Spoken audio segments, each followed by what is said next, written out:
Apple's AirPods Max have had a very interesting product life cycle. Yes, they still retail for technically over $500 and have had very minimal changes since being released back in December of 2020, but there's still a pair of headphones that I'd probably recommend to you. Kind of.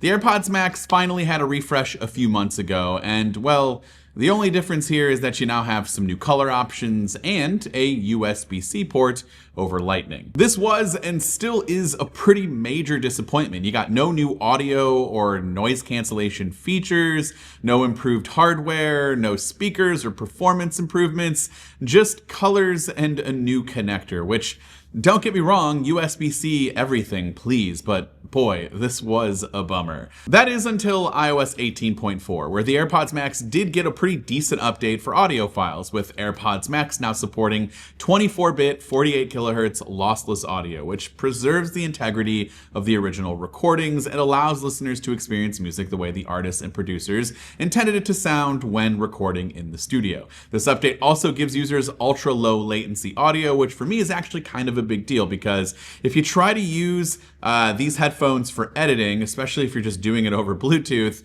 it's not great. Most Bluetooth headphones are like that. There's a severe lag in latency, and if you use the included USB-C cable and plug it directly into your Mac, I know you got a wire, but for this specific use case, it's fine. You no longer have that awful Bluetooth delay, and it actually becomes a pretty good pair of headphones for editing video or audio production or even gaming on your Mac. The ultra low latency was something that I was really happy to see.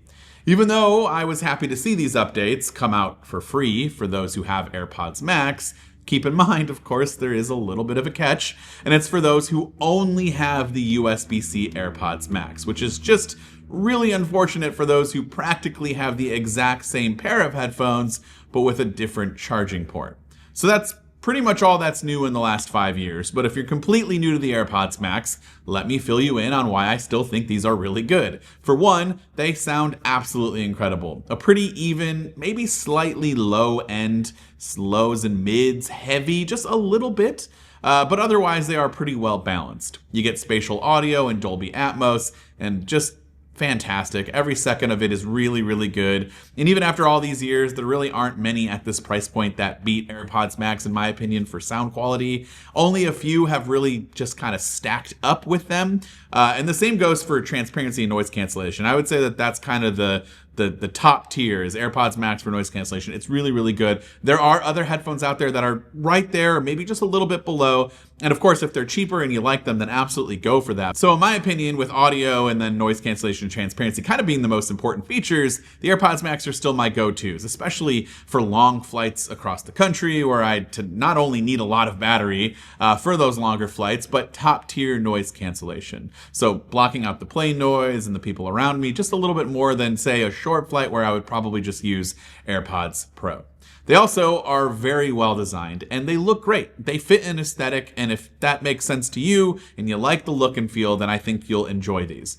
I see these headphones a lot around more and more these days in public, and most people really can pull them off. They're pretty large headphones, but I think most people look okay with them. For me, I feel like I look a little goofy with how big these are, as you can see here. By the way, I am moving studio, so just forget the mess and the emptiness around me that you see in some of these shots. But yeah, I just don't like the way they look on me, but who cares? It's all about how they sound and if I like the way they are, so that's really what matters to me. You do have removable ear cups here if you want to replace them for any reason whatsoever. They can get a little gross after long periods of use. They could rip. They are cushions. It's not leather, but it is comfortable, and you can easily replace them if you want to. You want a new color to spice things up, you can do so. You can buy a new set from Apple pretty easily. They clip on here magnetically. And of course, there are 2 buttons on the right ear cup here. You got 1 button and a digital crown. This controls everything from playback, volume, Siri, noise cancellation, pretty much anything that would require the functionality of these AirPods Max. You do it through this button and the digital crown. The canopy that sits on your head is pretty comfortable, though So I've heard some people have had some issues with the canopy over time, but for me, they have been totally fine. The biggest thing that I'm mad about here is that the case really hasn't changed. It's still this like bra style carry-on case that leaves most of your AirPods Max exposed, and it just looks bad in my opinion. It's not the most functional or protective either. I would be okay with the way it looked if it like actually protected your AirPods Max. And I'm not sure how this is a case in 2025 still that you get from Apple, but it is what it is. There are plenty of third-party options out there. You just take a look on Amazon, you'll find something else that's better. Lastly, with comfort, these are comfortable, but compared to others out there in its class, this is where, in my opinion, there are a lot of negatives. It puts a lot of pressure on the sides of my head because they're so heavy from that aluminum that is around the entire cup. And it's too much after long periods of use. For like an hour, I'm pretty good. I start to cross that 90-minute threshold and it just becomes a lot for me, and I have to take them off and kind of get a nice breath of fresh air for my ears, if that makes any sense. The Bose QC lineup and the Sony 1000 XM5, the WH ones, those are much more in line from what I would want from a comfort standpoint. They do lack that deep integration with Apple, but everything else is pretty much on par with the AirPods Max. Again, kind of in that tier just below in terms of audio quality and noise cancellation, in my opinion. I know everybody else's opinions are different, but for me, I would still take AirPods Max. But when you couple that, the fact that you can get those at cheaper price points, and that they're a little bit more comfortable for long periods of use, it's hard for me to say not to get those. But if you're a big Apple fan, you're an avid user, you are deeply integrated in the ecosystem, these AirPods Max will be plug and play from day one. I definitely love the way they look. I definitely love the sound quality and the features that you get from them.